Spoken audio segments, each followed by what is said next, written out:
let your kids fail. Now, how can we create an environment where it's important and we accept and we embrace challenge? And how do we make sure that it's not a losing environment, right? An environment where we accept failure, because that's not what this podcast is about. If we wanted to do that, then don't do sports, right? Go do whatever. We want to learn from that failure. So how do we learn from that failure? It's experience, right? Learned experience. What is your team struggling with? Is it mental, right? What physical things are they struggling with? What X's and O's? What needs to be addressed? Does your kid need to become a better shooter? Does your team coach need to be mentally tougher, right? It's all great data points, right? You are listening to the Beyond the Scoreboard podcast, transforming athletes into leaders on and off the court with host Coach Furtado. Coaches, are you ready to take your passion for coaching and turn it into a full-time career? I know the challenges firsthand, but the Make Money Coaching Sports program helped me take BTG basketball full-time. If you're tired of juggling coaching part-time and want to fully focus on doing what you love, this business accelerator will give you the tools and support to make it happen. Hit the link in the show notes below to learn more and start living your dream. Hello, everyone, and welcome back to another episode of the Beyond the Scoreboard podcast. I'm your host, Coach Furtado, and I am flying solo today. And today I want to talk to you about something I find to be missing in this era of youth sports is the ability to handle failure in teaching patience. Now, I know I've talked about patience before, and I'm sure I've talked about failure before. This is something that it's coming up, and we have, new teams right here with BTG, our club basketball program. For those that don't know, we have 7 teams. Most of the teams that came together had not played with each other before. So naturally, what's going to happen if you are playing competitive teams that have been together before, you're going to lose. You're going to fail. Now, how do we learn from that failure? And before we even talk about how do we learn from that failure, I want to talk about why it's important to fail in general and why it's really important, if you're a parent listening to this or if you're a coach, to make sure that your kids fail often. Now, we want to learn from those experiences, and we don't want to create an environment where failure is expected and accepted. That's not the environment. We want to create an environment where we work our butts off, and sometimes we fall short. And we work our butts off, and it's really challenging to get on the same page as a team, right? It takes time. That's why most teams, almost every single team I've ever coached, we start peaking at the end of the season because we're continuing to learn and to grow. And if we just accepted failure, we would never grow, right?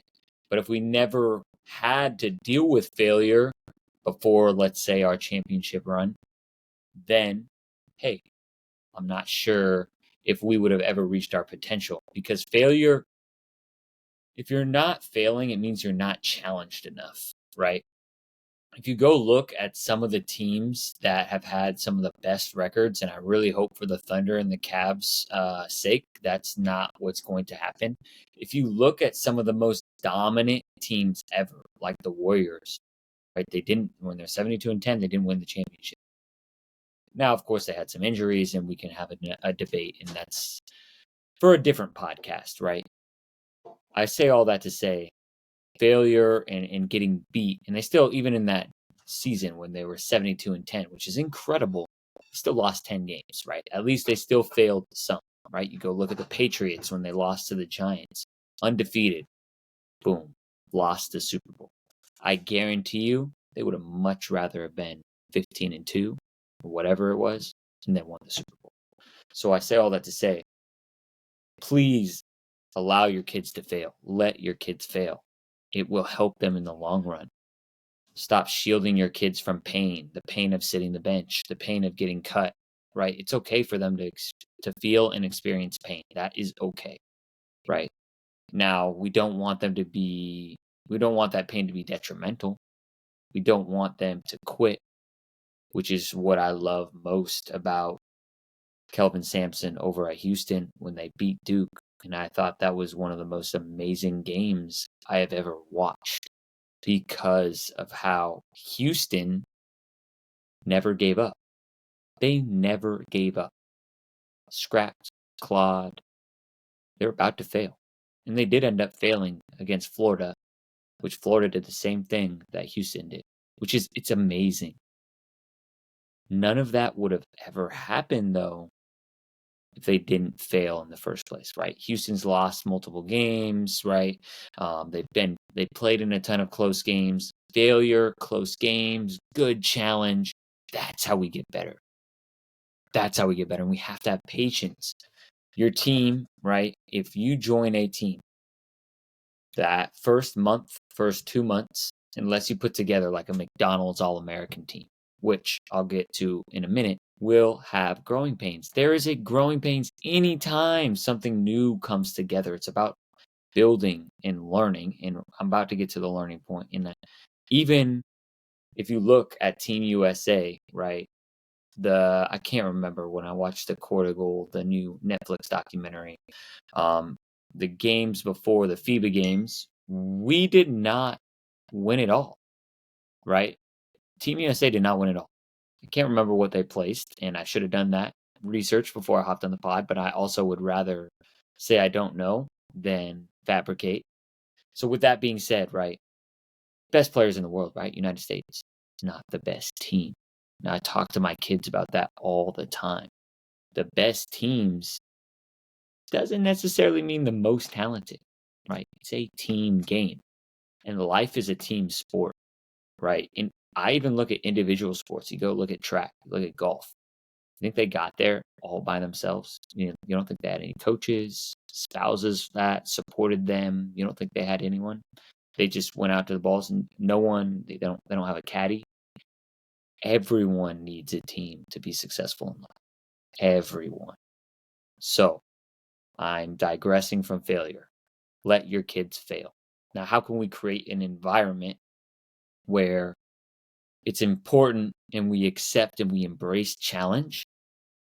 And how do we make sure that it's not a losing environment, right? An environment where we accept failure, because that's not what this podcast is about. If we wanted to do that, then don't do sports, right? Go do whatever. We want to learn from that failure. So how do we learn from that failure? It's experience, right? Learned experience. What is your team struggling with? Is it mental, right? What physical things are they struggling with? What X's and O's? What needs to be addressed? Does your kid need to become a better shooter? Does your team coach need to be mentally tougher, right? It's all great data points, right? And we have to learn, right? We have to actually reflect after a weekend. So we haven't played in a couple of weekends. I believe on this show last week or in the newsletter I put, hey, we went 0-8. And I was happy, right? Not actually happy, right? Not like I'm going home and, partying and celebrating like I won a championship. No, I'm happy because that presents us an opportunity to get better, right? It gave us data on what we need to get better, right? Now, do I want to go out into every single tournament for the rest of the spring and summer and lose and go 0-8? Absolutely not. No. We want to get better, right? So if that's 1-3 next time, that's 2-2. To be honest, in youth sports, I don't even know if I necessarily care as much about the record. Like actually, like when I'm in the game, do I want to win? 1,000%. But when I really look at the totality, what's most important is, do we get better as a team, and does each individual player get better? That's what's most important. And so, how do we ensure that? We need to make sure that we are having conversations with athletes. They need to know what their strengths are and what their areas of improvement need to be. And they need to focus. They need to double down. And if it's an area of improvement, let's say like a basketball, they can't guard, they can't play defense, then they're not going to be able to play.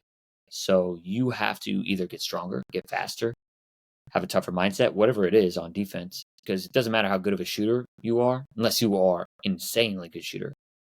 You're not going to find yourself on the floor if you don't play defense, if that's what your coach asked for.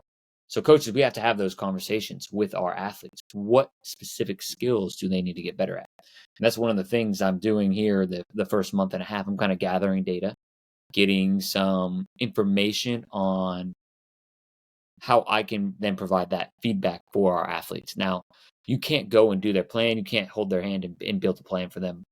You can have direct conversations on what they need to improve on. And then for the parents, right, understanding and being realistic where they are and being patient and understand. Like, I look at some of my athletes that have improved the most. Like, I'll speak on one athlete in particular, and still has a long way to go. When I got him, when he was in 8th grade, always was a learner, was a sponge. Now I would say he's very hard on himself, works his butt off. And now he's really starting to reap the results of putting in meticulous, detailed hours of work for the last 2 years. And he doesn't just come to BTG and train with us. No, he knows what he needs to work on, and he goes and works on it on his own time. Now that is going to be the game changer. So we have to have patience in that journey, and we have to design a learning environment. We have to learn from our mistakes. We have to give our kids challenges. We have to get our butts. We have to lose in order for us to then look at the next challenge and be like, we can take that, right? Because failure leads us to learn, to grow, and then that next challenge, we're gonna win. We're gonna win that next challenge, right? It's a video game, everything, right? We have to beat the next challenge, and we want to challenge our kids in life, like no matter what. Like, our kids are capable, and just tell your kids they are capable of doing great things, right? Believe in them, believe that's possible, and then design an environment where the results speak for themselves. Maybe not at the beginning. It takes time. Good food cooks slow. That's what we always say at BTGs. Let me know what you think of that episode. You can email me, although I don't include my email in the show notes. You can just direct message us, or contact me, Coach Furtado, Instagram. I just want to start conversations. This is a really, really important time, people's lives, youth. And so it's really, really important for us coaches who really care about athlete development to come together, to have conversations, and to keep moving the needle forward. So if you got something out of it, share it with a friend. Like, comment, subscribe, follow, and stay tuned. Next Wednesday, it'll be a good one. Coach Furtado, out. Thank you for listening to this episode of the Beyond the Scoreboard podcast. If you enjoyed this episode, make sure that you subscribe wherever you listen to podcasts and share it with a friend, coach, or parent you feel like would get value from this episode. It's our responsibility to impact as many parents and coaches who are the ones that are impacting our athletes. That's how we create a ripple effect. So thank you for being a part of our community, and we look forward to serving you all next week.